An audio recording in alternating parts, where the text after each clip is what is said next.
Good afternoon, greater Philadelphia area. This is Toole Time Real Estate Radio on WWDB 860 AM. I'm Tom Toole. She's Sarah Tymon. He's Kyle Sutera with Cross Country Mortgage. And Sarah and I at least, work at the Tom Toole Sales Group at RE/MAX Mainline, the number one RE/MAX team in Pennsylvania since 2018. We're talking about the jobs report from last week. People are calling this a game-changing jobs report. That's why Kyle's here. We also had a Fed meeting last week, and there were some major revisions to the jobs report, and there's questions if rates are going to go even lower. That's why we have Kyle here. We've also got a segment about the deadliest roads to drive in the greater Philadelphia area, so make sure you buckle up.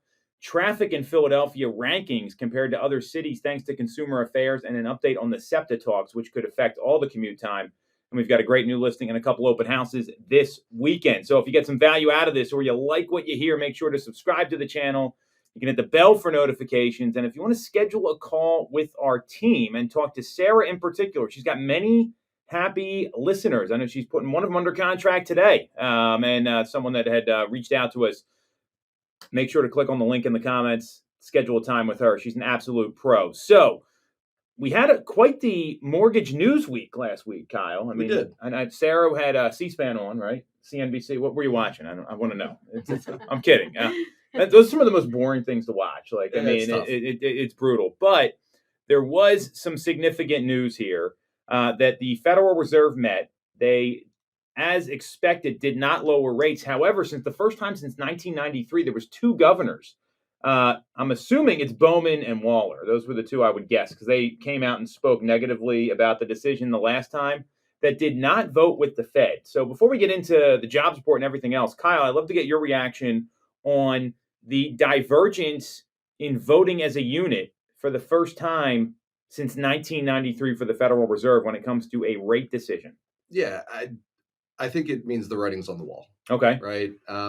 There's been a lot of outward pressure on the Fed to lower the rates. Obviously, no one loves where rates are. No one likes things being more expensive. But this is kind of the first time, and it's a benchmark because it's the first time in 20 or 30 years that there's been dissension, on the inside of the council. So I think it just shows that there's inward and outward pressure. And to me, signs point that we finally see a light at the end of the tunnel here. Okay. On the Fed actually lowering their funding rate at some point in the near future, possibly as early as September. So what do you think, Sarah? Are we going to see these rate cuts in September? What's the predictions here? Yeah, I wouldn't be surprised if in September we did see a rate cut. And this would be like the first one, right? Mm-hmm. I think the one that may be more in question would be because, people have been predicting there'll be two this year. Mm-hmm. I kind of think the September one is likely. I'm not sold on certainty that the other one will happen. Mm-hmm.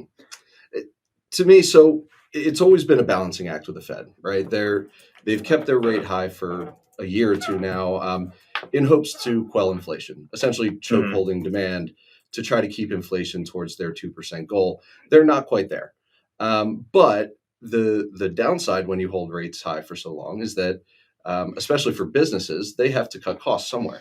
Right. And that comes at the expense of jobs. And that was the big news that we heard on Friday, is that jobs aren't looking so great.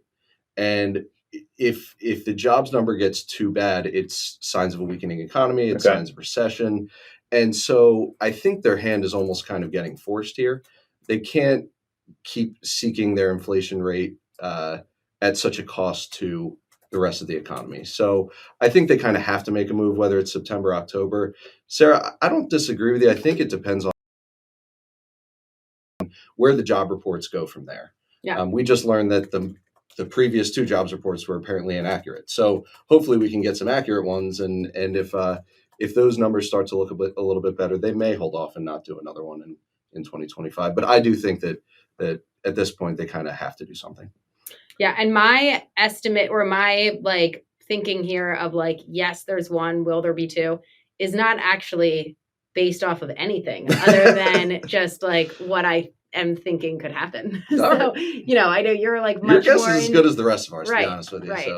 So it's very day to day. It's very week to week. I mean, look, that was the first real kind of bad news from the jobs report that we've gotten in a while. And it caused consumer rates in one day to move more than we've seen all year.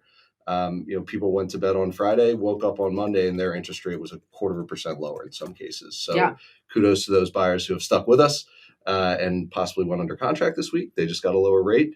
But you can just see how temperamental things can be and how things can change at the drop of a hat. Now, with that being said, I don't want consumers to think that if the Fed lowers the rate in September, that all of a sudden interest rates are dropping 0.25% or 0.5%. There's so many other factors that go into consumer rate pricing. But the overarching point is if they do it, everybody's going to be a little bit relieved.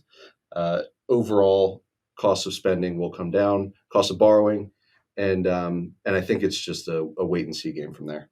So that's a really good point by both of you here, because I don't know that anyone knows what's going to happen. There's a lot of things that can go on between now and September. There's going to be, there's 42 days between now and the next meeting. So last year, if you remember in Jackson Hole, they had their big shifting of policy press conference. And if you look at what Jerome Powell said, he's not focused on housing here. And I think obviously the three of us are. He only mentioned housing once in the opening statement and 0 times in the press release that was out there. And the only time it really came up was a lot of questions. Like you saw people from CNBC and Fox Business and the Wall Street Journal ask about housing. And he kept talking about the labor market and inflation. So I know that's obviously the dual mandate that they have. I think he's going to finish the job here with these rate cuts. I mean, if you look at the CME group, they're pegging this at a 91.4% likelihood we see a rate cut in September. They do this predictor model. And then if you look at what's going to happen later, there's a 38.3% chance we see another 25 basis point cut and a 58.6% chance we end up between 375 and 400 at the December meeting. So, and this is where the rates are going to end up. So if you look at October and December, there is predictions here. We could see another 25 basis points in September and then a subsequent move in October, the October 29th meeting or the December 10th meeting.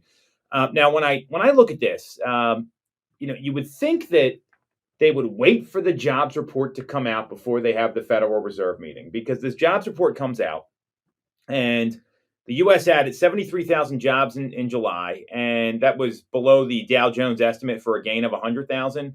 But that wasn't the story here. The story was the revision that was made. So June and May totals were revised sharply lower, down by 258,000 jobs from previously announced levels. This was the third time there was ever a revision this big.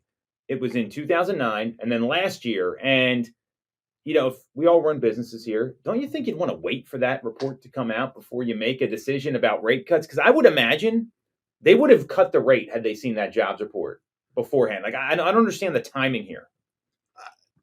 Nor do I. I think that just based on the Fed schedule, I do not believe there's a meeting in August. No, they go to Jackson Hole. Yeah. So it must be nice. That's the terrible part of the timing. Because if we had another meeting in a few weeks, I think we would see all this come to a head a lot sooner. But no, I don't disagree. Why, 2 days after the Fed meeting do we get this terrible news? And it doesn't make a whole lot of sense.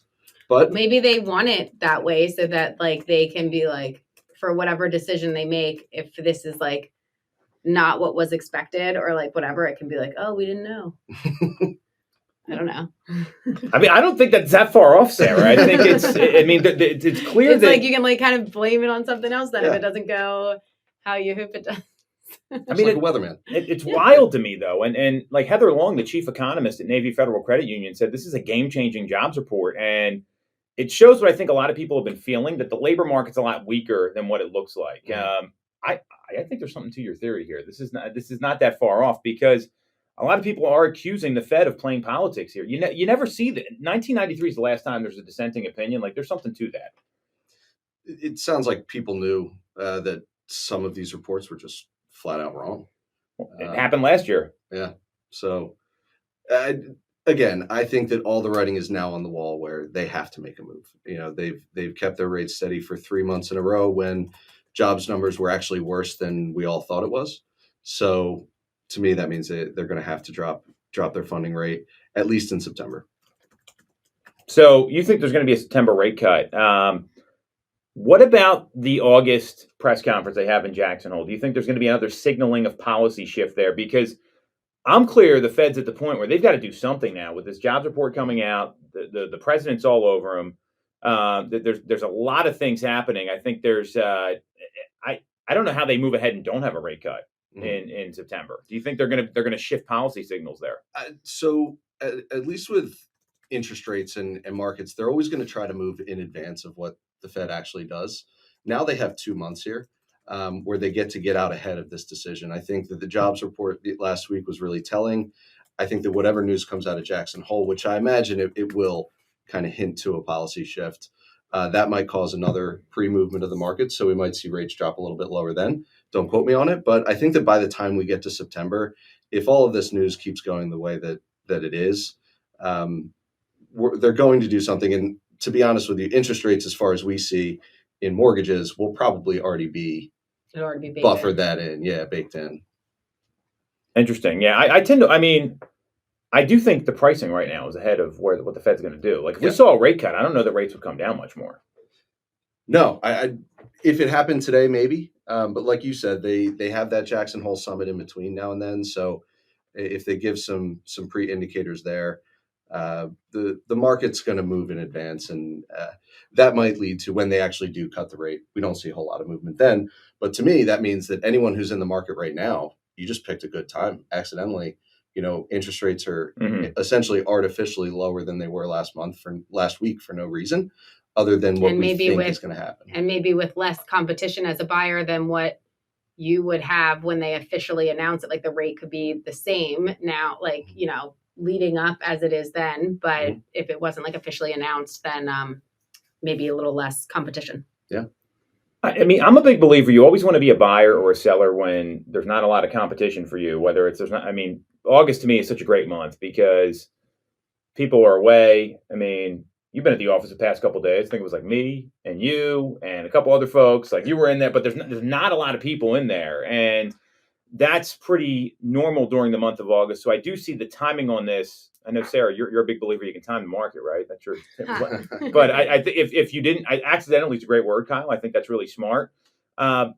How much lower do you think rates can go? Because last week we saw, and I'm going to give the national numbers. Every bank is different. I'm not going to quote local bank numbers, but I know they hit the threshold of, they broke below 6.64%. I saw 6.57 on Mortgage News Daily yesterday, and obviously there's a lot of variables there.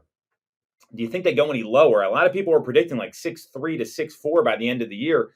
I was not a believer in that. All of a sudden, this looks a lot more viable now as we head into the fall with these revisions, not so much the singular jobs report, but how much they were revised. And the same thing kind of happened last year. Yeah, I agree with you. I wasn't expecting a whole lot for the rest of this year.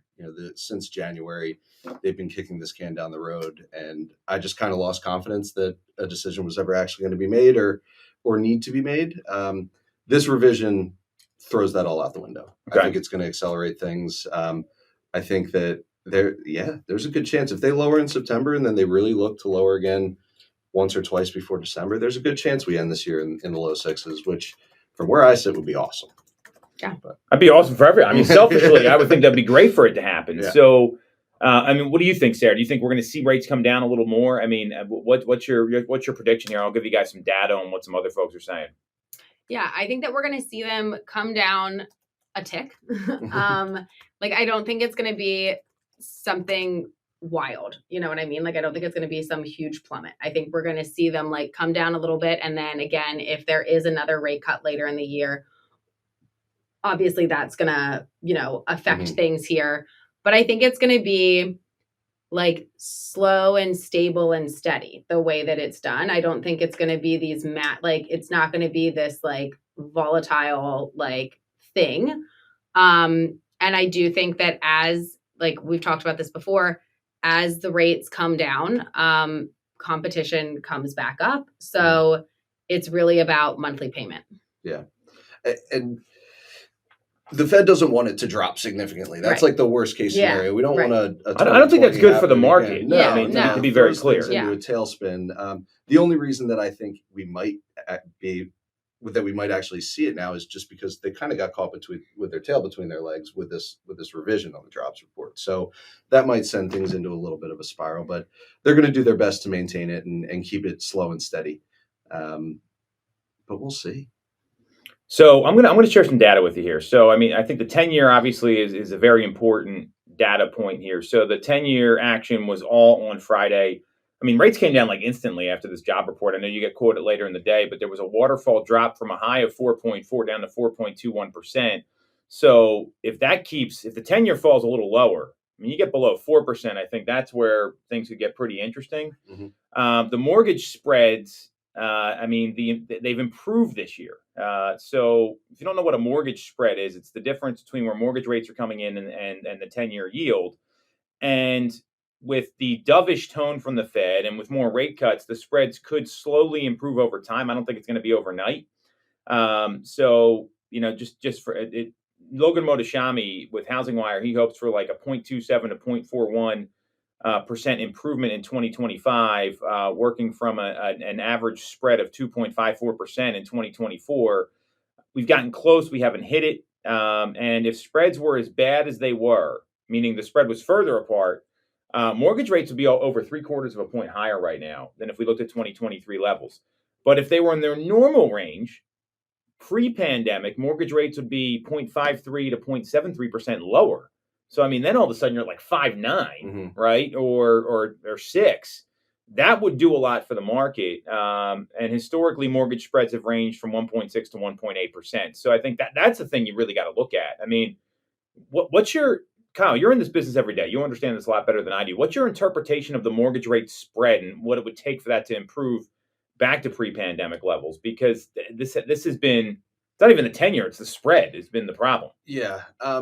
To me, it's a lot about certainty and uncertainty. Okay. When that spread gets really wide, it's the mortgage market doesn't have a lot of certainty in what the future is, right? And what all the powers that be and all the factors are going to impact their industry and their rates in the future. So the more we see kind of consistency or a more positive outlook, I think the shorter those spreads become, and the closer that we can get to the actual 10-year, the better for all of us. So what does this mean for buyers and sellers? So Sarah, you're talking about there's opportunity. You're talking to a client right now. They've been messing around in the market. They're on again, off again. For the people that are on the fence, what advice do you have for those folks, whether they're selling and looking to buy or just buying their first home? I mean, to be honest with you, most of the people that I am working with right now, whether or not it's like lining up, buying within like listing theirs or just buying or just selling. I mean, it's the motivation is there, so it's about finding the right place. So I know like that doesn't quite like answer the question because I haven't had a ton, like people will ask me about rates. Rates are obviously something that are being like considered and factored in. But a lot of it has more to do, and this wouldn't be across the board for everybody. This is just for my like current situation. What I've kind of noticed is it's really about kind of finding the right place and putting the puzzle pieces together here to make things work for these different individuals. If it was, where there were a lot more conversations that I was having with people about this, or this was a bigger like trigger point, I think I would be running cost sheets at, some different scenarios, advising them to talk to a lender and, just kind of letting them know that like rates are one piece of a puzzle and kind of reiterating all of the different pieces that go into structuring an offer and what can we control, because there's only so much that you can control. Like the rate is the rate, Yep. There's only so much that you can do about that. So focusing on what you can control. Yeah. So I think that's really smart. And I mean, a lot of the revisions from like Realtor.com and Zillow, transactions are going to be less than they were last year. And this is the lowest level since 1995. So, what I see happening here, I think, Sarah, you're absolutely right. Look at the controllables. What's right for you? That's the reason to move ahead. Kyle, I want to have you chime in about some options there. If rates are what's you're kind of you holding you back. But looking at what the last year has been, I mean, this is very similar to me like 2008, 2009. Not that the market's crashing, but people are only transacting if they have to, right? And that's really what this is going to be about. So if you're an agent listening to this and you're not having high volume conversations, you're in a lot of trouble. Because if you're focusing on like your 5 hot prospects, 3 or 4 of them could go sideways tomorrow, and that's a dangerous business model. And a lot of agents don't even understand like the options that are out there when it comes to financing. So one of the reasons we wanted to have Kyle on is we get these beautiful quotes from Kyle and Cross Country Mortgage every day, and they're super informative because if you look at them, there's other options out there besides the market rate. So you want to talk about some of these products and how you educate folks. I don't think a lot of people know about what's out there, and some buyers are very hesitant to talk to a lender. Yeah, for the buyers that are still very rate conscious, which I will say that's lessened over the past year. I think people have gotten semi comfortable with the idea that rates are what they are, but there's no doubt that a lower rate is going to help any individual. So we try to present all options to our clients. We have a ton of different programs in our portfolio and products that can help. So the 30-year fixed rate loan, that is kind of the crown jewel. That's what everyone knows. That's what everyone quotes. That's what everyone wants. But there are alternative options that can get you an inherently lower interest rate, especially for first-time buyers. We have the state, the GSEs, Fannie Mae and Freddie Mac, FHA have made a lot of efforts to make first-time buyer interest rates a little bit more affordable to get those feet in the door. So we have rates with the state of Pennsylvania that go into the 5s on a 30-year fixed, which is unheard of. FHA government financing inherently has rates that are about 0.5% or lower. And then we have alternative products, alternative amortization. So adjustable rate loans, they are back and not nearly as predatory as everyone remembers them from back in the early 2000s. They got a little bit of a stain on them, but we have some really great products with adjustable rates where they do have a fixed period rate of 3 to 5 to 7 to 10 to 15 years with a fixed rate in the beginning, subject to adjustment after that, but inherently lower rates for that first fixed period. So you can have 5 to 10 to 15 years with a nice low rate, maybe in the low 6s or 5s. And in this market, a lot of people are thinking, well, in 5 years, I might not be in the house or I might refinance out of it. So it's a really good option. We have, if you're able to do a shorter term, 20-year loan, 15-year loan, 10-year loan, those are in the 5% right now. So the 30-year fix is not the end all. It's the one that everyone knows and got used to. But if you're rate sensitive and you're open to hearing other product options, we have a lot of routes that we can take you to get that monthly payment down. So, what about the folks that don't know about the additional products? Because obviously, like jumbo pricing is typically less than a 30-year fix. Correct. And jumbo is not what it used to be. Like before, it's like, an $800,000, $900,000 home is not the same home it was 5 years ago. Right. No, there's a lot of people going into jumbo loans, which for anyone that doesn't know, in most parts of the country, that's a loan amount, what you're borrowing, over $806,000. So they're very common now. And the underwriting on them has gotten much less strict. They work just the same as most conventional loans now. But for, where we've been over the past year, those loans have lower interest rates. They might have a rate that's 0.5% or more lower than a conforming rate. It doesn't always work like that historically, but for those buyers that are looking in those larger houses, more expensive houses, those loan products have become awesome to work with. What about PHFA? I didn't know about this till I met your dad. And this is going back like 18, 19 years or so. So I don't think a lot of people even know what it means. And you've been doing this a long time. And those rates come in substantially. There's almost like a point spread in some cases. Yeah, PHFA, the Pennsylvania Housing Finance Agency. So every state has an agency where they set state money aside to help spur the housing market. PHFA's has run incredibly well. We've actually been their number one lender for the last couple of years. And they just take normal loan products, FHA, conventional, VA, USDA, and they add some enhancements onto them to help affordability and to help buying power in that state. So the one that we use the most is called the Keystone Home Loan. And it's basically a state-funded, subsidized interest rate. So today, if you fit into that program, instead of a rate around 7%, you're getting a rate around, I think it's a 6.25 today. Okay. With an FHA buyer, you're at 5.875. So just for fitting into that program, you're getting a lower rate. We also use their programs. They have some of the best down payment assistance going. Mm-hmm. So they have 0 interest second loans of up to 5% of your purchase price. So it's a vast amount of money to help buyers cut down on what's due at closing. That second loan is forgivable over a 10-year period. So every year that a buyer stays in that house, 10% of it is knocked off, and it's accruing no interest in the meantime. So we love PHFA. They're great to work with, and their programs are second to none if we have buyers that fit into them. And it's really qualifying for any program, any interest rate, whatever it might be. It's very subject to an individual buyer. So we really want to talk to these buyers, these clients, these potential purchasers, and see what options they have, and see, if they're open to hearing alternative programs and different products we might fit them into. I think they can get a really good deal and honestly make homeownership actually happen when they might have thought it couldn't. I mean, I think this is when you bring that stuff to the table as an agent, and Sarah, feel free to chime in here. All of a sudden, you just set yourself apart from everybody else, because most consumers know nothing about real estate, especially like a first-time buyer, right? Like, think about the first home all of us bought, how little we knew. I mean, my wife still doesn't know anything. I mean, she just is like, well, tell me what to sign. And that's, but so when you bring that to the table, I'm clear you set yourself as apart as an agent.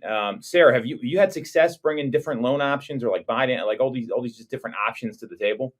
Yeah. I mean, and I think for whatever reason, people tend to be hesitant about talking to mortgage, lenders and like mortgage people. Not that scary, I don't think. Right. And they kind of like push it, they want to wait until they found the house. And it's like, listen, the sooner you talk to somebody, the better, because there could be I usually just present it as like, there could be programs out there that you could qualify for. They can look at different options and kind of like package things together. And things that either you thought were not going to be realistic could be, or like, I mean, I've seen it happen where people thought, oh, I'll have no issue getting qualified for this, or, oh, I'll be able to do this or that. And then there's something, and we've been searching for a long time. And then there's something that like pops up that makes it that they can't do what they thought they were going to do. Or just as quickly. Or as quickly. Yeah. So, which means that house is probably now not an option.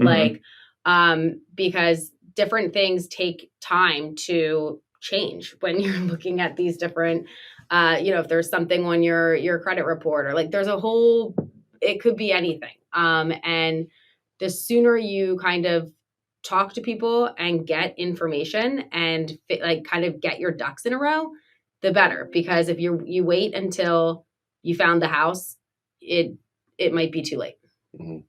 That's great advice. And if you don't know what you don't know. And I mean, a lot of times agents, like, they ask this horrible question: hey, are you pre-approved? Right? You ever heard people ask, like, I cringe every time I hear that. You want to ask instead, like, has anyone taken the time to go over your financing options with you? Because you don't know what you don't know. And when there's grants like this in every state, you're absolutely right. Pennsylvania's really, really great with that.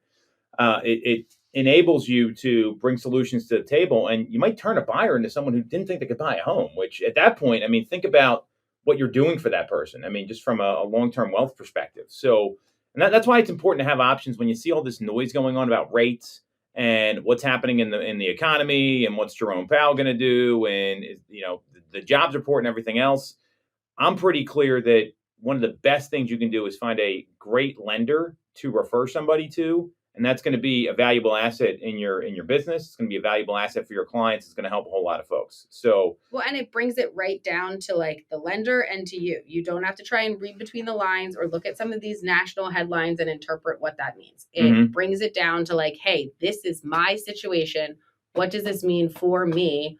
What do I qualify for? What can I do? Because like when you hear some of these like broad things, how that impacts you is it could be like a million different ways, So like, or none at all. Right. So like just speaking to somebody about your specific case, and your specific situation gets answers for you, and you are the one that is, these are your numbers. So Yep. it like brings it all back to like what matters. I mean, when you're able to do that, I mean, that's how you're really helping somebody. So despite all this noise that's out there, you look at, does it make sense for me to make a move right now? Right? Am I going to be able to live in the home the next 5 years? And can I afford the payment? And if you have that approach, likely you're going to be fine. I mean, when you analyze it that way, I don't think you're going to make a wrong term here. Kyle, you got any other advice to add in before we wrap up about the jobs report, the Fed meeting, what happens next with rates? It sounds like we're I want to reiterate that regardless of where rates go, we just sat here and speculated for 10 minutes on what the Fed's going to do and what that means for interest rates. And at the end of the day, it doesn't really matter. It's hard to time the market. If a home purchase is something that you think you want to do, like Sarah and Tom said, get with professionals. Let us analyze your situation to you, find you the right product, and make you comfortable on all those things. Where's my monthly payment? How much money do I have to spend, or can I spend? And from there, let's find the right house. And the market will be what it is. And hopefully, we'll be able to get you into something comfortable. That's what makes winning real estate decisions, and getting the right information, which is what we're talking about here. So we're going to take a quick break. We're going to come back. We're going to talk about the deadliest roads to drive in Philadelphia. I want to get both of your takes on this, as well as an update on the SEPTA talks and Philadelphia traffic and its ranking in the U.S. Philadelphia is also named the most walkable city, which I found pretty interesting. We'll unpack all this here next on Tool Time Real Estate Radio on WWDB 860 AM. All right. Welcome back to Tool Time Real Estate Radio on WWDB 860 AM. I'm Tom Toole. She's Tara Tymon. We both work at the Tom Toole Sales Group at RE/MAX Mainline, the #1 RE/MAX team in Pennsylvania since 2018. We've got Kyle Sutera here from Cross Country Mortgage. Kyle, what's the best way for people to get in touch with you? You can find me at kyle.sutera@ccm.com. All right, so he's an email guy, so he's going to respond to his emails. That's right. Unlike the real estate agents that told me earlier today, I don't check my voicemail, which made my head explode. I mean, can you imagine? I still can't get over this. Anyway. No, if someone leaves me a voicemail or a text, I am getting back. Well, don't give your cell phone out here. That would not be what I would advise. We have thousands of listeners, Kyle, so you don't want to make sure that's happening. So we're going to be talking about the deadliest roads to drive in Philadelphia, Philadelphia's traffic ranking, SEPTA talks, and Philadelphia was voted the most walkable city in the U.S. This was a little surprising to me by USA Today for the third straight year. So I didn't even know this happened the first two. If you get some value out of this or you like what you hear, make sure to subscribe to the channel, hit the bell for notifications. And if you want to schedule a call with our team, specifically Sarah, to avoid these deadly roads, to find the best commuting spots, you can do that with the link in the comments. So, deadliest roads. This was a little surprising to me because I feel as a real estate agent, I mean, we're like driving all over the place, right? So, the state roads are the deadliest to drive in Pennsylvania. There was two of them, and it was Route 611, which is Broad Street, and that goes up into Montgomery County, an average of 13 fatalities a year, and 309, which has 7.6 fatalities a year. So I was kind of surprised. These were and this was put together by the Barber Law Firm in Dallas. It's a study that they did about and they looked at the National Highway Traffic Safety Administration's Fatality Analysis Reporting System from 2018 to 2022. There were 65 deaths recorded from 61 fatal crashes on 611. And there was 20 in 2022, and on 309 there was a dozen fatal crashes that occurred in Bucks and Montgomery County. So, tell me your reaction to this, and then do you believe these are the deadliest? I mean, if you're measuring by fatalities, I guess that's one way to do it, but there's probably more than one thing to talk about here. I wonder if those deaths are all like car on car, or like the people, like if the deaths are from people who were in their car, or if that would be hitting a pedestrian. I mean, it could be both. I don't know. I would have thought that like the turnpike. Turnpike. Just because like you're going at, I would think that if you get in an accident on the turnpike, has the potential to be more, not, I mean, I don't, like, you don't have to be going like 80 miles an hour to have a crash be fatal. And, but I would think that would be one there on the list. Broad Street doesn't surprise me, just because there's so much foot traffic and people do fly. But yeah, what one surprised me not being on there was the Boulevard in the Northeast. Mm-hmm. That road is I thought that nightmare. Yeah. So I don't believe this report. Okay. I think this is nonsense. I just put this in the grok. Number one was Roosevelt Boulevard. The 11-mile stretch in the Northeast, particularly in Ronhurst, is the deadliest road in Pennsylvania. There was 26 fatal crashes and 30 deaths from 2015 to 2017, and 7 were alcohol-related fatalities. It's a 12-lane design. Have you ever, this thing is nuts, right? It's when you've got all the different areas where you're on the inner loop and the outer loop, and you're merging in or merging out, and then you've got it's a lot of lanes. And for whatever reason, I feel like whenever you're there, you're frustrated. So it doesn't help. You're all just worked ah! out. Yeah, that is a problem. The intersections at Red Lion Road and Grant Avenue are ranked among the nation's most dangerous. Number 2, I-95, right? So this is heavy traffic, chaotic conditions, especially during rush hour. There were 16 deaths from 2015 to 2017. There's also a lot of commercial vehicles there. There's on-ramps, off-ramps. I mean, if you're down by the stadiums or it's also really bad when you're going through Center City and people are getting off in that South Philly exit by Christian Street or where it merges into 676. There's a lot of tough spots on I-95. That was ranked number 2. And they also said the I-76 exchange with the I-95 right by the stadiums. That is the particular deadly section there. Well, you also probably have a higher likelihood there of having intoxicated drivers. Mm-hmm. I hate driving out of the stadiums. I mean, it's horrible down there. Yeah. And getting in and out of the city on there, I don't disagree with 95. Yeah. I'm sorry, and 76. Yeah. Well, 76 was number 3. And they had 10 crashes during the same period with 12 fatalities, narrow lanes, sharp curves, short ramps, heavy congestion. They get over 130,000 vehicles a day. Number 4 was Broad Street. So I think they kind of skipped over these major highways in this article. I mean, I think it's pretty obvious what the most dangerous ones are. Yeah. Yeah. I felt kind of silly reading them. This is really, I don't know. So now what this brings up is traffic in Philadelphia. So Sarah, I want, before we get into how the average commute time ranks in the greater Philadelphia area, in the metro area, how much does commute time factor into people's home searches when you're talking to them? A good bit. Yeah, I would say so. Yeah. Usually that's up there with, one of the top things, particularly if you are needing to get into the office every day or, that's definitely up there. And you have to figure out as you're, is it by mile distance? Is it by amount of time? Because these can be very, depending on where you are, you could be very close, but you're just with traffic and stuff, it could be, that could knock it out. So figuring out kind of up front, how quickly do you need to be able to get there and what times are you going? Because it can really vary.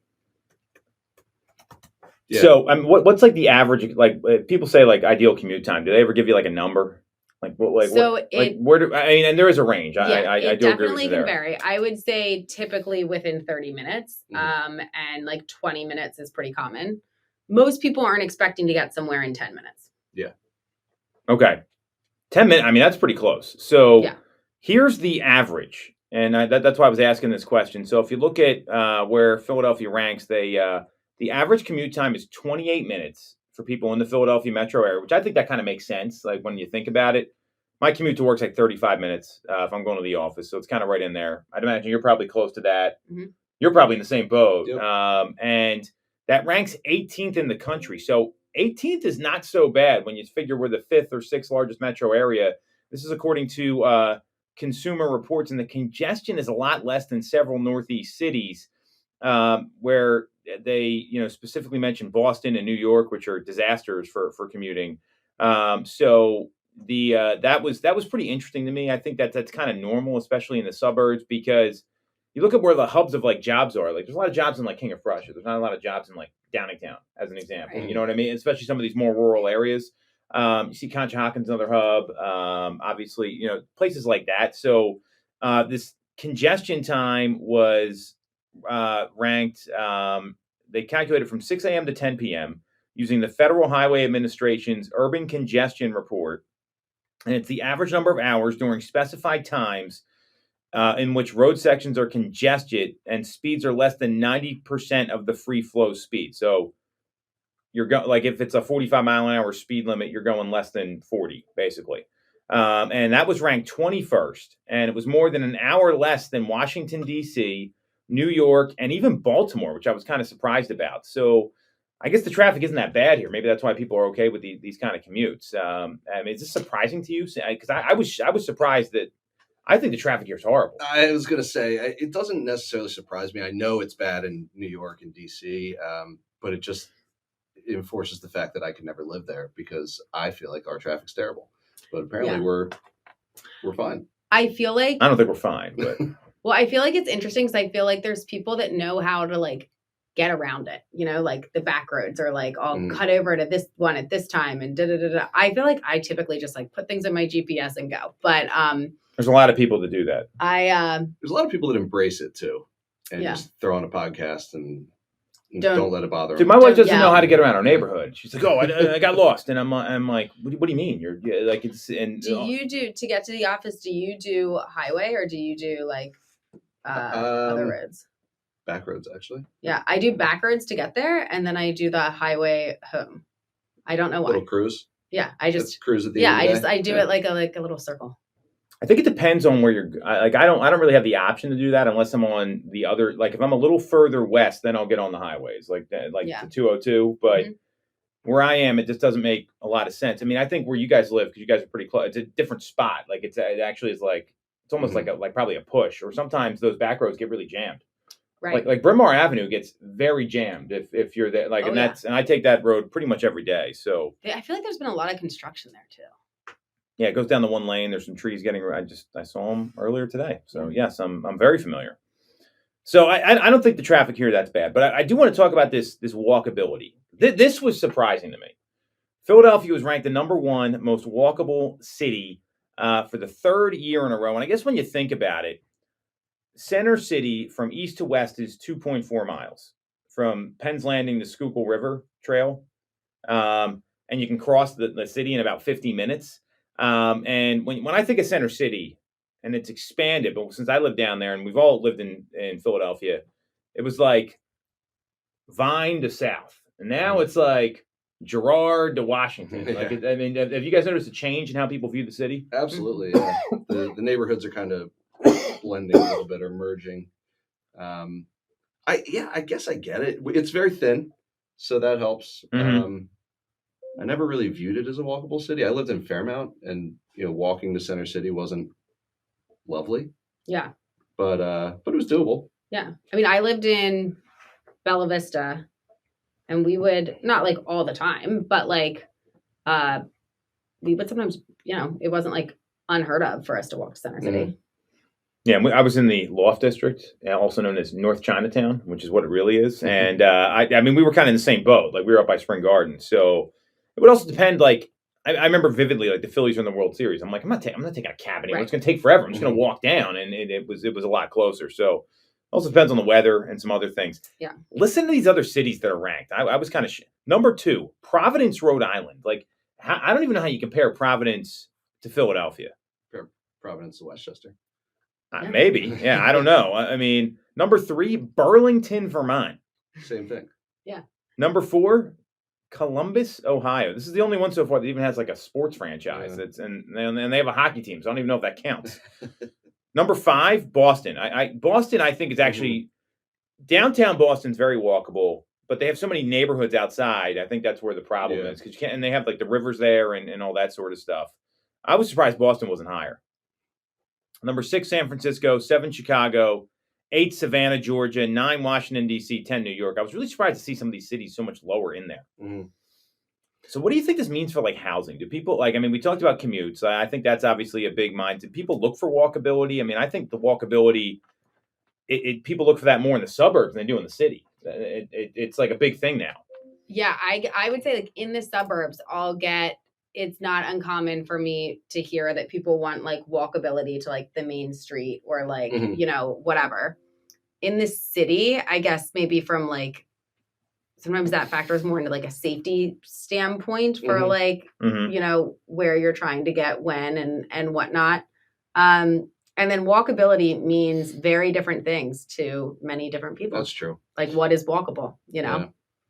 I like the stat for the city. Yeah. People coming in from out of state or looking to live here. Maybe that stat will drive them more towards the city than the suburbs for whatever reason. But, I already think we're situated in a nice pocket between New York and DC that our city already has a little bit of a draw for those kinds of people.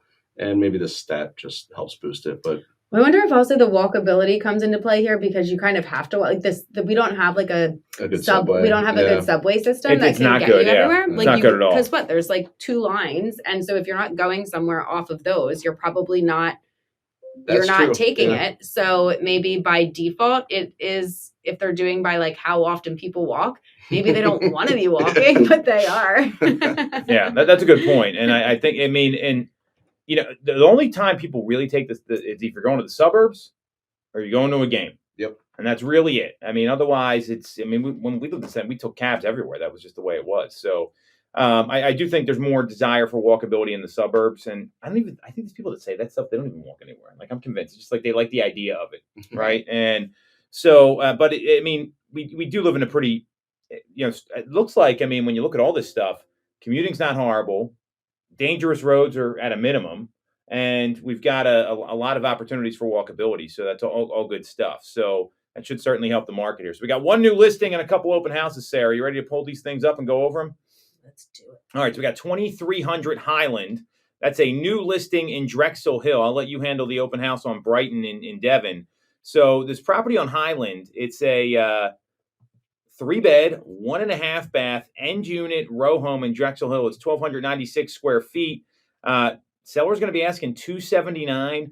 It's at the end of a cul-de-sac. It's got a picket fence out front, and this is going to be open on Saturday and Sunday. Saturday 11 to 1, Sunday 12 to 2. Great opportunity in Drexel Hill if you want to be somewhere walkable. It's right by Upper Darby High School and Monsignor Bonner and State Road. A lot of good stuff there. So that's it's coming to the market. $279 asking price, open Saturday and Sunday.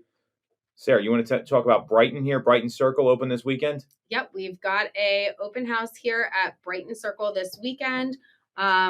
It is going to be on Saturday, August 9th from 12 to 2. This is kind of set back at the end of a neighborhood here.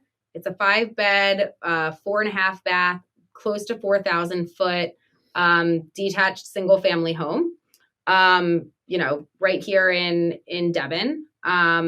And we will be, it'll be open for 2 hours. So definitely come and check it out. Yeah, this is a pretty incredible property. It's right by Jenkins Arboretum.